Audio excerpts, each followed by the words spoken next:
Čaute ľudia, vítajte naspäť. Dopredu sa musím ospravedlniť, že už som nejakú dobu neposielala nič, nepridávala som žiadne videjka. Bohužiaľ, nemám najlepší zdravotný stav momentálne, tak sa mi veľmi nechcelo nič robiť ani stať v kuchyni. Tak dúfam, že sa vám bude táto kuchyňa dnešná páčiť. Dneska si urobíme tvarohové gule s jahodami. Môžete použiť čerstvé jahody, mrazené jahody, aké máte. A takisto je vhodné použiť buď marhule, broskyne alebo čučoriedky. Výber je na vás. Ja používam dneska čerstvé jahody. Tie, čo som mala v záhradke, už sú dávno zjedené, takže dneska používame z obchodu. A na tento recept budeme potrebovať. Tu máme 400 g tvarohu, je to jemný tvaroh. Ak máte hrúdkový, tak si ho rozmixujte ponorným mixérom napríklad. Tento bol originál hrúdkový, tak som si ho rozmixovala. Ak máte a môžete kúpiť jemný, tak si kúpte hneď hladký. Ďalej jahody, 100 g nesoleného masla, ďalej 100 g gréckeho jogurtu, 650 g polohrubej múky, kúpite v poľských obchodoch, ďalej 2 vajíčka a štipku soli. Recept je jednoduchý, tak poďme na to. Do tvarohu si pridáme vajíčka, štipku soli, ďalej ten grécky jogurt,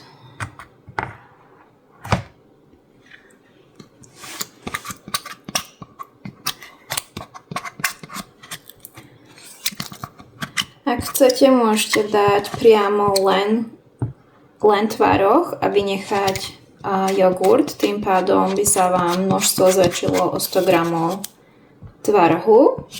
Ďalej maslo.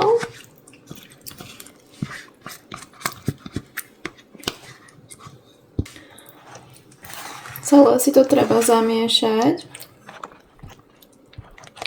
Ako posledné pridáte múku. Nechajte si kúsok múky na strane, pretože budeme posypávať toto cesto pri formovaní týchto tvarohových gulí. Dajte si cca 600 g do mixu a nechajte si tak 50 g na strane. Teraz to všetko poriadne zmiešate. Tak cesto mám vypracované takto hladké cesto, ktoré sa vám nelepí na ruky. Je už ready. Nakoniec som do cesta pridala dokopy až 700 g múky namiesto 600 g, ktoré som povedala na začiatku. A ďalších 50 g si nechávam teraz na podsypanie, takže dokopy budete potrebovať 750 g namiesto 650, ktoré som originál uviedla na začiatku. Cesto je docela veľké, takže si ho rozrežeme na polovičku, aby sa nám s tým lepšie robilo. Jedno dáme na stranu. A teraz s touto druhou polovičkou budeme pracovať.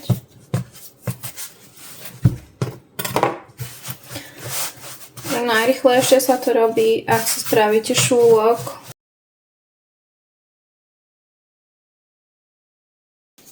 Podsypajte, nech sa vám neprilapí. Teraz si nakrájame také väčšie časti.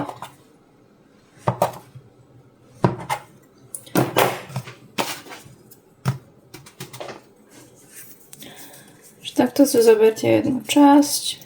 Jahody si dopredu umyte a osušte. Ja už mám moje nachystané.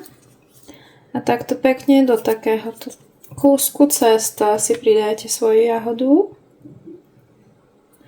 a takto ju pekne zatvorte dovnútra.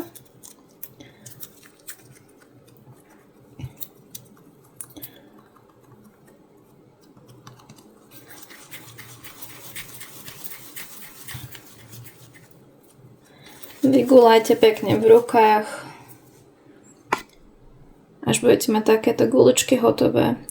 Tie si teraz uložte na stranu a jednu po druhej takto porobíme, pokiaľ máme cesto. Samozrejme, ak vám dojdú jahody, pridáte čučoriedky, marhule, čo máte radi, čo máte po ruke.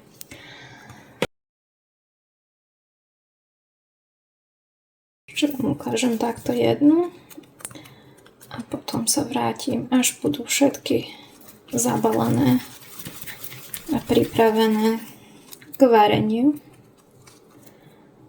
Je to ozaj rýchly recept, rýchly latný recept, ak sa vám nechce dlho stáť pri šporáku, tak je to super. A samozrejme jahody sú v sezóne, takže voilà, takto. Že jahody mi už došli, mám ešte čučoriedky doma, takže budem plniť zvyšok čučoriedkami. Dajte si tak 6-7 kúskov na jednu gulu. A takto to zase znovu pekne zatvorte. Rovnaký postup ako pri jahodách. Len sa snažte, aby to bolo pekne zatvorené. Aby pri varení nevyliezli von.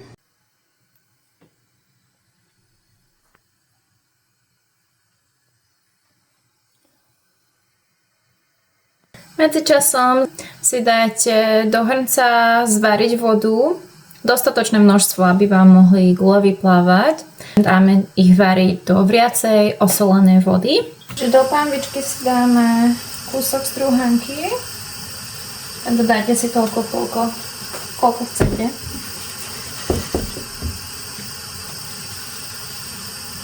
Z tejto dávky dneska vyšlo 35 kusov. Samozrejme záleží od ovocia, od veľkosti, takže môžete mať cca tých 30 kusov. Takisto si dajte rozpustiť kúsok masla na poliatie. Šporák si dajte na taký stredný plameň. Nepríliš vysoko, aby vám to neprihorelo, nezhorelo. Nezabudnite, strúhanka sa praží na sucho, bez oleja. Ako vidíte, už začína hnednúť. To bude za chvíľu hotové.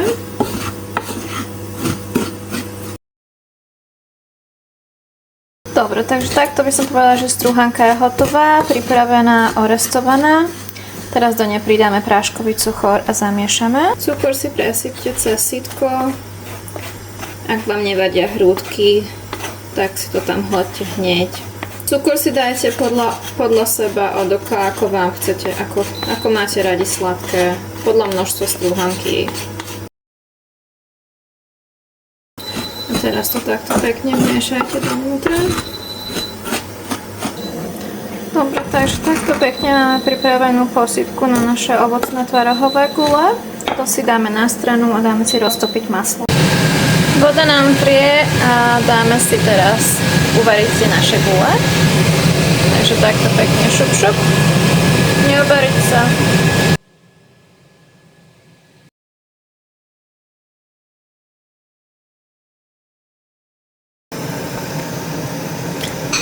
Takto pekne, až vám vyplávajú, takých várte 7 minút a mali by byť hotové.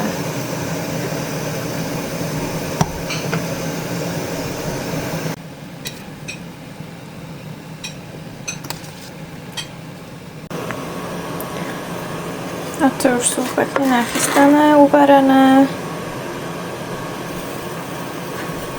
Treba už ich len posypať strúhankou.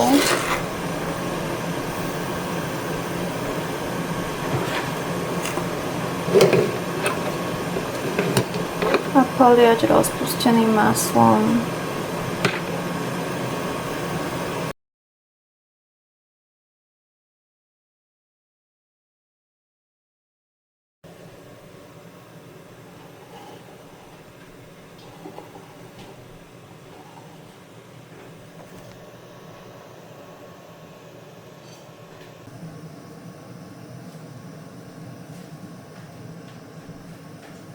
Dobre, chuť.